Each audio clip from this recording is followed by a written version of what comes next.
Hey aspirants, welcome to my channel Winter Studies. My name is Jeet Diwan and the subject of medieval history. And the topic of your lecture north India three kingdoms period. तो कल हमने प्रतिहार empire के बारे में पढ़ा, तो आज हम इसी में ही राष्ट्रकूट साम्राज्य के बारे में पढ़ेंगे, राष्ट्रकूट एम्पायर के बारे में पढ़ेंगे। तो सुनिएगा। उत्तर भारत पर पालों और प्रतिहारों का शासन था, तो दक्कन में राष्ट्रकूट राजवंश राज कर रहे थे।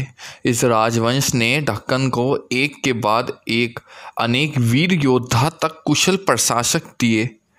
इस राज्य की स्थापना दत्तिदुंत ने की थी, जिसने आधुनिक शोलापुर के निकट मान्यखेड़ पर मालखेड़ा को अपनी राजधानी बनाया। राष्ट्रकूटों ने शीघ्र ही उत्तर महाराष्ट्र के पूरे प्रदेश पर अपना वर्चस्व स्थापित कर लिया। जैसे कि हम देख चुके हैं कि पहले गुजरात और मालवा पर अपना प्रभुत्व स्थापित करने के लिए उन्होंने प्रतिहारों से भी लोहा लिया।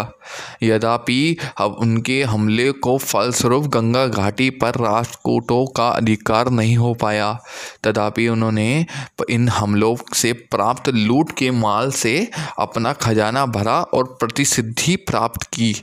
वे वेंगी के पूर्वी चालुक्यों से बराबर जूझते रहे और दक्षिण में कांची के पल्लवों तथा मंदुरिस के पांड्यों से भी दो हाथ करते रहे। गोविंद तृतीय और अमोघवर्ष शायद सबसे महान राष्ट्रकूट राजा थे। कनौज के नागभट्ट पर सफल आक्रमण करने और मालवा और अपने साम्राज्य का अंग बना लेने के बाद तृतीय गोविंद दक्षिण की ओर मुड़ा। वे अभिलेख से मालूम होता है कि गोविंद ने केरल, पांड्य तथा चोल राजाओं को भयभीत कर दिया था और पल्लवों को त्रिहीन बना दिया था।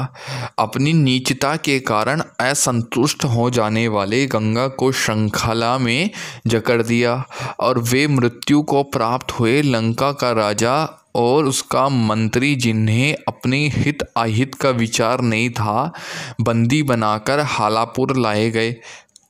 लंका के इष्ट देव ने भी प्रतिमाएं मान्यखेड़ लाई गई और शिव मंदिर के सामने विजय स्तंभों के रूप में प्रतिष्ठा कर दी गई।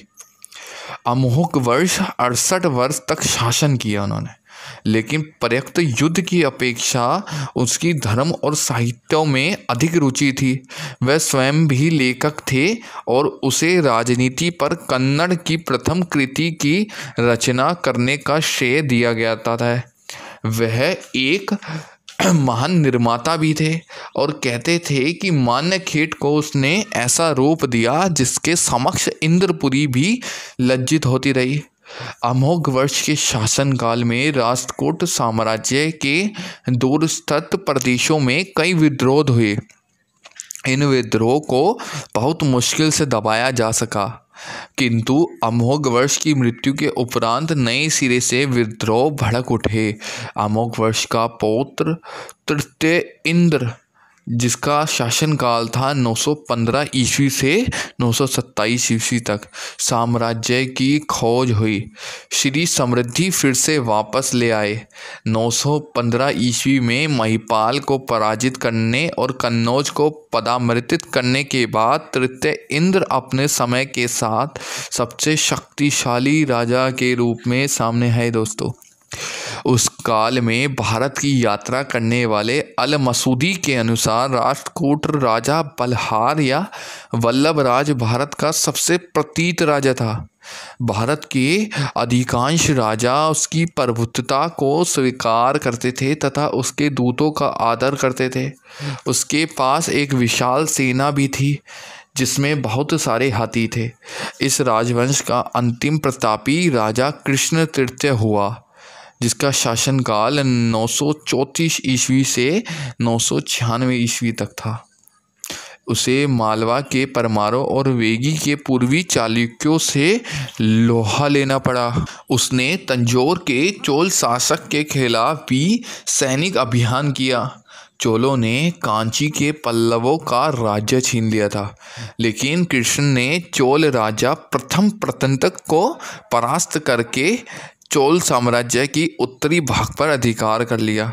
इसके उपरांत वह दक्षिण में रामेश्वर की ओर बढ़ा और वहां तक के प्रदेशों को जीतकर उसने वहां एक विजय स्तंभ स्थापित किया और एक मंदिर का निर्माण करवाया। कृष्ण की मृत्यु के बाद उसके सभी वेगी उसके उत्तराधिकारी के खिलाफ एकजुट हो गए। 972 ईस्वी में राष्ट्रकूटों की राजधानी मान्यखेड़ को जीतकर उन्होंने वहां आग लगा दी। इसके साथ ही राष्ट्रकूट साम्राज्य का अंत हो गया।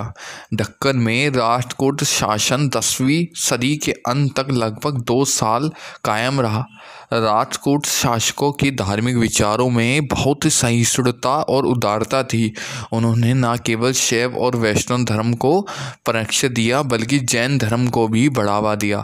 राष्ट्रकूट राजा प्रथम कृष्ण ने अलोरा को प्रसिद्ध शिव मंदिर 9वीं सदी में बनाया था कि उसका उत्तराधिकारी अमोघ वर्ष जैन था। उसने अन्य धर्मों को भी संरक्षण किया। राष्ट्रकूट राजाओं ने मुसलमान व्यापारियों को अपने राज्य में बसने की इजाज़त दी और साथ ही उन्होंने इस्लाम के प्रचार को भी छूट दी। बताया जाता है कि राष्ट्रकूट प्रदेशों में मुसलमान के अपने अलग मुखिया हुआ करते थे। कई तटवर्ती शहरों में रोज़ाना इबादत के लिए उनकी अपनी मस्जिदें थीं।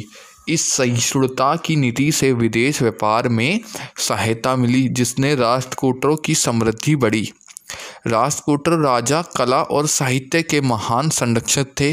उनके दरबार में न केवल संस्कृत के विद्वान थे बल्कि अनेक ऐसे कवि और लेखक भी थे जो प्राकृतिक तथा अपभ्रंश में लिखते थे। अपभ्रंश एक भाषा है बेटा।